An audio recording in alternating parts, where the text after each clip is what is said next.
दोस्तों, मर्दाना ताकत को स्ट्रॉन्ग करने के लिए, टाइमिंग को बढ़ाने के लिए, पावर स्टेमिना को बढ़ाने के लिए, जोश तनाव पैदा करने के लिए, मुकम्मल स्टैंडिंग तनाव लाने के लिए केवल एक माजून, सिर्फ एक माजून अगर आप इस्तेमाल कर लेते हैं तो दोस्तों ये वीर्य को गाढ़ा करेगा, रुकावट पैदा करेगा, टाइमिंग को लंबे समय तक बढ़ाएगा। घंटों घंटों भी इंशाल्लाह आपकी टाइमिंग हो जाएगी और फिर भी उज़ू ख़ास में ढीलापन नहीं आएगा।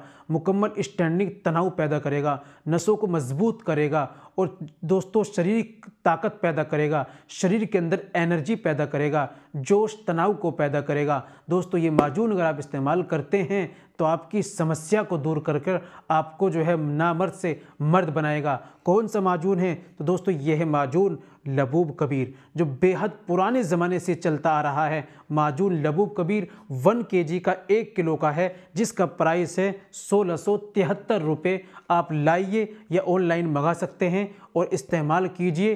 1 चम्मच सुबह में खाली पेट दूध से लेना है, 1 चम्मच रात में छोटा वाला शाम में दूध से लेना है। सुबह शाम दूध के साथ इस्तेमाल करना है और अपनी पावर को ज़बरदस्त डबल पावर आपको बनाना है। तो लाइए माजून लबूब कबीर और घंटों टाइमिंग और जोश तनाव को बढ़ाइए।